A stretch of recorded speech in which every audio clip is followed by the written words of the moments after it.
CM KCR Mancherial జిల్లాలో పర్యటన సందర్భంగా పెద్దపల్లి జిల్లా బీజేపీ నేత గొట్టిముక్కుల రమేష్ రెడ్డిని పోలీసులు ముందస్తు హౌస్ అరెస్ట్ చేశారు.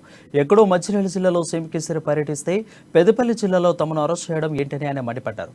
బీఆర్ఎస్ తీరును ప్రజలు గమనిస్తున్నారని, రాబోయే రోజులు ఈ ప్రభుత్వానికి తగిన గుణపాఠం చెప్తారని సురేష్ రెడ్డి జోషం చెప్పారు.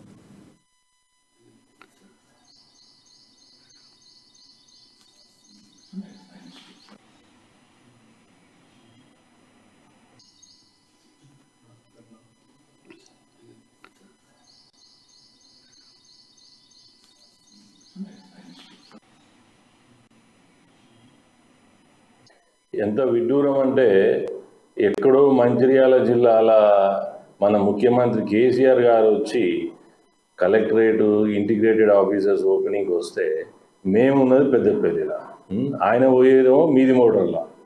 అంటే ఇది ఏమర్థమవుతున్నది? కింద ఉన్న బీజేపీ కార్యకర్తలు నాయకులను చూస్తే భయం అవుతున్నారు.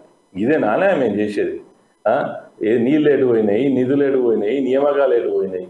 అప్రజాస్వామికంగా మమ్మల్ని అరెస్ట్ చేసి మమ్మల్ని హౌస్ అరెస్ట్ చేసే బదులు మా ప్రాంతంలో రా, మీ ఎమ్మెల్యేలు మీ నాయకులు చేసేటువంటి అక్రమాలు ఎన్నంటే అని చేస్తాం, ఎంతమందిని అరెస్ట్ చేస్తావు, అప్పుడు చేస్తూ పెట్టు. ఇదేందయ్యా? నీకు అధికారం ఇచ్చింది ఎందుకు? సుపరిపాలన అందియాలని. మీరు మీ మోటార్లో గాలి మోటార్లో పోతే మేము మా పనులు చేసుకుంటానికి కింద ఉంటే మీరు వచ్చి మమ్మల్ని హౌస్ అరెస్ట్ చేసుడు, ఇది హాస్యాస్పదంగా ఉన్నది.